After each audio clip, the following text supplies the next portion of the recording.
Well, thank you very much for that, Warwick. I'm extremely flattered. I didn't realize that, you know, I had such an impact from such a distance, but it's lovely to hear everything that you said.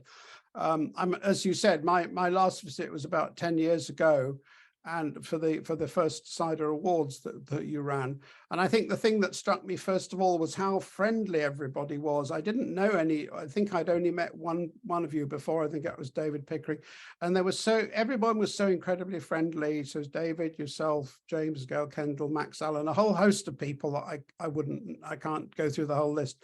And I just felt immediately at home. We had an immediate connection, which was absolutely lovely. And what I really appreciated was the kind of craft nature of the approach to cider making.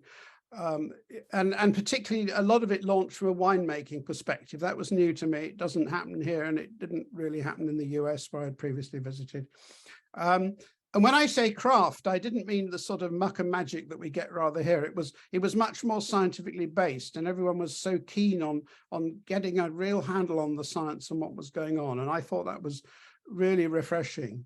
And the other thing, of course, was the desire to make local cider from Australian fruit as far as possible, not from Chinese concentrate. I found that very refreshing as well.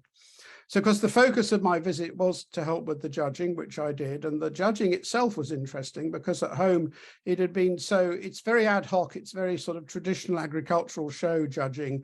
There's no point scoring or anything like that. It's totally hedonic. Totally subjective, really. Whereas with you, because it was based on sort of a winemaking system, it was so much a wine judging system. It was really so much more structured, and I really welcomed that. And in fact, I took that idea home with me and hope to have in the intervening years to have persuaded some of the judging panels at home to do the same thing, which I think they are now doing.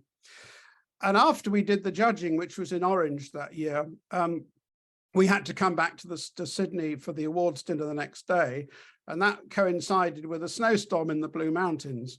So we got stuck for several hours. I was marooned with Max and James and Gail, and we were marooned in the Blue Mountains for a few hours with a snowstorm until we could get down to ground level again. And just about managed to get back to Sydney in time for the awards dinner, which we only just made, I have to say. Just had time to wash and change and we could make it. And then after that, I tacked on a lot of visits to cider makers in Victoria, South Australia, and Tasmania. And I'm so glad I did, because I learned such a lot. You talk about you learning from me, but I learned a lot from you guys.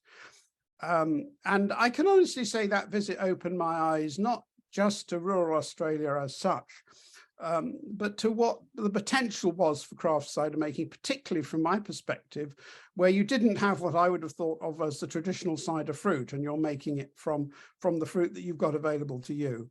And I thought the whole thing was incredibly encouraging and really very positive. So I came away from that visit feeling very inspired by what you were doing.